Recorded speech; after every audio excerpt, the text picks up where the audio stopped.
যখন আমাদের জীবনে কাউকে ভালো লাগতে শুরু করে তখন তার মায়ায় আমরা নিজেদেরকে এতটা জড়িয়ে ফেলি যে তাকে ছাড়া আমরা আর কিছু ভাবতেই পারি না। সে ছেড়ে গেল, তার স্মৃতিগুলো আমাদেরকে ছেড়ে যায় না।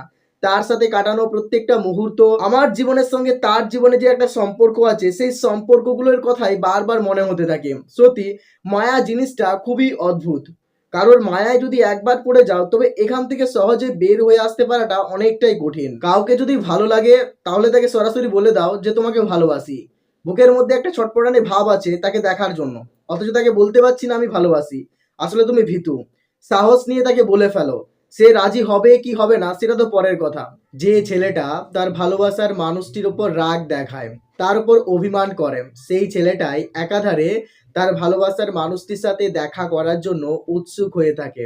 অপরে যতই রাগ দেখাক, যতই অভিমান করুক, ভেতরে ভেতরে এই ভয়টা তার মধ্যে থাকে যেন তার ভালোবাসার মানুষটাকে তাকে হারাতে না হয়। একটা ছেলের ব্রেকআপের পরে তার কষ্টটাকে সহ্য করতে না পেরে ডিপ্রেশনে চলে যাওয়া এবং তার জীবনটা আস্তে আস্তে শেষ হয়ে যাওয়া, এই সমস্ত কিছুটাকে দেখে যদি অপর একটা ছেলে সচেতন হতো তাহলে আজকের দিনে এত বেশি ডিপ্রেশন আর ব্রেকআপের পরে নিজে ধ্বংস হয়ে যাওয়ার ঘটনা আমাদেরকে দেখতে হতো না। আমি তোমাকে ভালোবাসি, আমি তোমাকে কখনো ছেড়ে যাব না, পরিস্থিতি যেমনই হোক না কেন সবসময় তোমার পাশে থাকবো, তুমি যেখানে রাখবে আমি ঠিক সেখানেই থাকবো।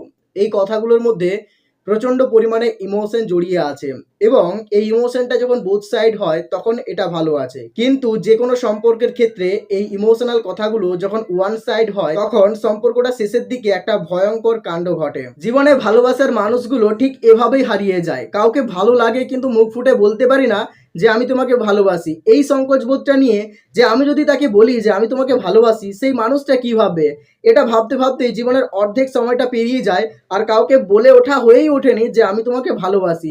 এবং এভাবে রিলেশনশিপ তৈরি করাটাও আর জীবনে হয়ে ওঠে না। জীবনে কখনোই কারোর সাথে ইমোশনালি কানেক্ট হবেন না, কারণ আপনি যত তার সাথে নিজেকে জড়িয়ে ফেলবেন তত আপনি তার মায়ায় পড়ে যাবেন এবং সেই মানুষটা যখন আপনাকে ছেড়ে চলে যাবে তখন আপনার পক্ষে খুব কঠিন হবে তাকে ভোলাটা।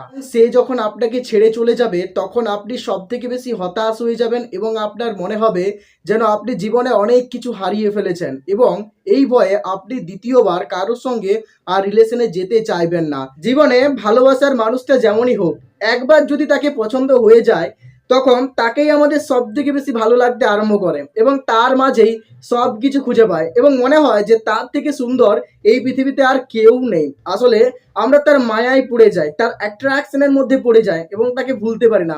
একটা ছেলের যখন একটা মেয়েকে ভালো লেগে যায় আর সেই ছেলেটা যখন মেয়েটাকে বলতে পারে না যে আমি তোমাকে ভালোবাসি, তখন এই ভালোবাসাটা অনেকটা ওয়ান সাইড লাভের মতো, এক পক্ষ থেকেই চাইছে। ছেলেটা যে মেয়েটাকে কতটা ভালোবাসে, ছেলেটা যে মেয়েটাকে কতটা পছন্দ করে, তার জীবনে যে তাকে পেতে চায়, এটা মেয়েটাকে প্রকাশ করতে পারে না এবং তার মনের মধ্যে একটা ছটপট ভাব আসে যে কখন মেয়েটাকে চোখের নাগালে দেখতে পায়। অনেক ক্ষেত্রে ছেলেদের এই ভালো লাগাটাকে মেয়েরা বুঝতেও পারে না।